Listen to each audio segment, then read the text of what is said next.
Hello. Welcome to my channel. My name is Oak with Oak Astrology School, and today I'm talking about empowerment through astrology. And so, as a practicing astrologer and teacher, I think that's the point of what I do is to utilize this craft as a way to empower others. And so, empowerment is the opposite of disempowerment. And I think that astrology can really be utilized in a few different ways.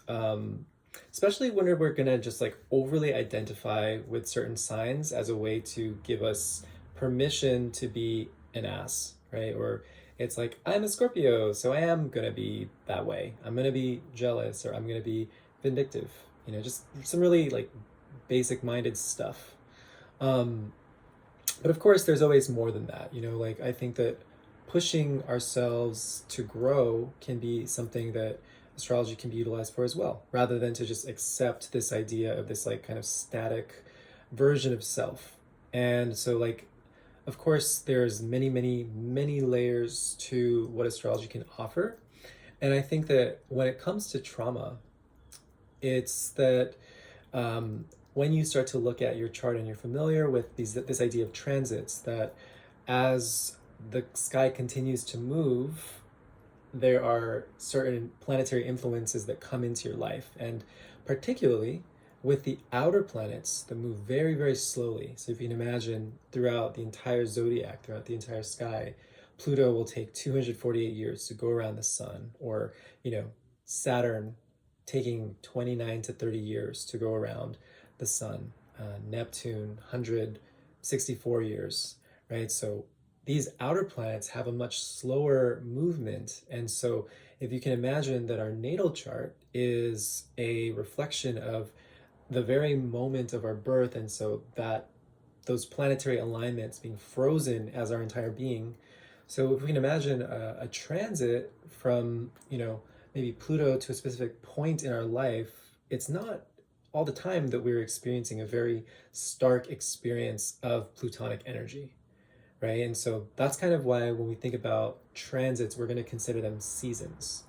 And so maybe if we think about our own experiences of trauma or very bad things that have happened in our lives, maybe that you've had a bad string of events that happened for about 2 to 3 years, where it was just really dark the whole time, right? Or maybe a 6 month period where you're just like, wow, this is really crappy and shitty.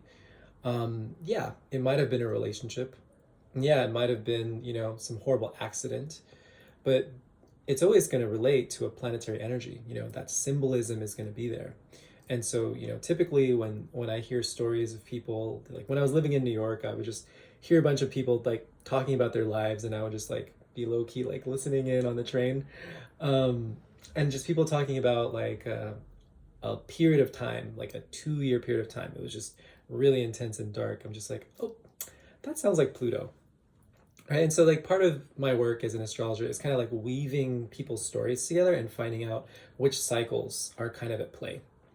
And what I'm trying to say is that when we have traumas, they are going to be associated usually like a long-term trauma or something that completely changes our life, where it's like, okay, this thing happened to me and I'm now a different person. I now can no longer see my life the same way anymore.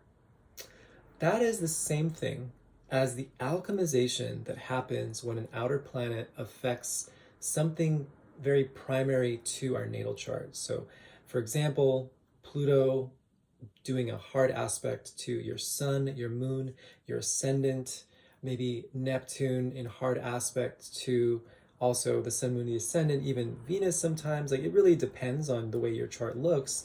But when we have a season in our life where a outer planet is making itself known, there's something that happens. Like I said, it alchemizes.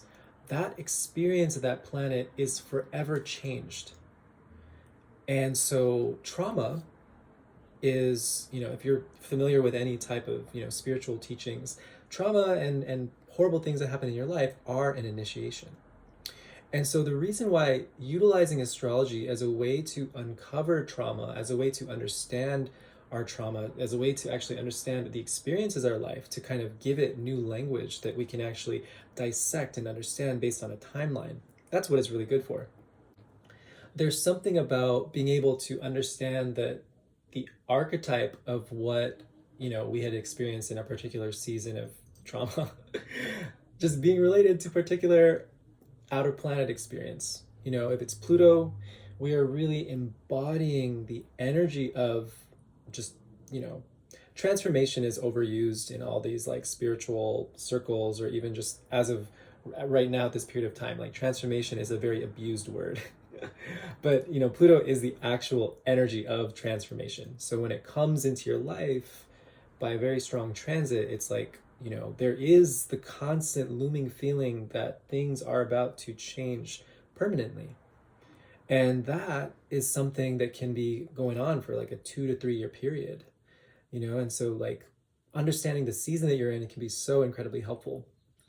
Now, it's different when Neptune is around, when Neptune is prominent in our life, because we're going through a period of time that we might not necessarily understand until the transit is over, just because Neptune's energy can be more of something that is shrouded, right? We could, Neptune to Venus, we could fall in love with someone, we can think that they're the fucking best thing ever, we can think that they're the most amazing person, like they're an angel, they're beyond human, that they're like this most perfect thing.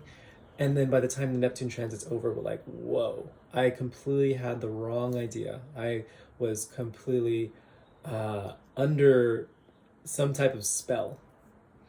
And so that's like kind of what Neptune can do when it's aspecting a relational part of our chart. And that's a long trend. It's a 1 + 2 year period.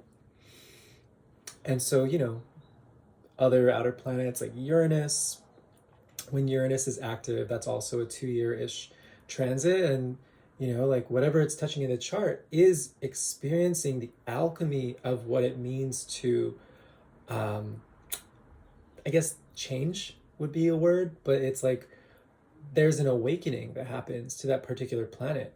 And so I love it when I'm working with a client and they are so certain of themselves, and they're so certain of who they are, they're so certain of what their career looks like, and suddenly I can see that it's like Uranus is going to come within those next 2 to 3 years, and it's like, whatever you thought was certain will no longer be.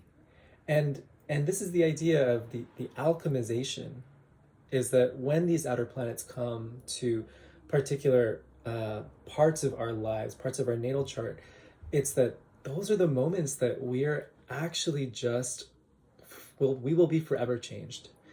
And this is why utilizing astrology as a tool for empowerment is that we can literally witness the way that someone's life is about to change, or we can talk about the particular season that someone's in, as I've said before. And so, yeah, it's a beautiful thing. And a lot of times these planetary energies can come in and they can create events that are a diversion to what was consistent, which can be jarring, can be traumatizing to lose something that was so consistent in all parts of our life previously. And that's trauma, like trauma is just really a very big diversion from what we previously knew. There's other types of trauma, like, abuse and like death and like, horrible accidents. And then there's other types of traumas that can be kind of minor. But when those outer planets come in, it's like the potential of just a traumatic experience is likely. And so this is not to scare you, because it's part of life. It's part of life to change, to grow, to want to maintain as well. And so, yeah, it's beautiful. This practice is beautiful to be able to witness like all aspects of the life cycle and the outer planets as the catalyzing things that will really create that deep growth, and it creates the fertility of what we mature into and all the ways that we become creative based on these experiences that we have. So yeah, thank you so much for listening to this. I definitely feel passionate about it because this is my work as an astrologer. It's to be present with someone's life wherever they're at in their life cycle. And a lot of times people are coming to me because of an outer planet transit. So, if you want to learn more about my school, I'm okastrologyschool.com. If you have any questions, my email is okastrology@gmail.com. And yeah, bless. Please subscribe, please like, please share with anyone that you think would really enjoy this, and bless.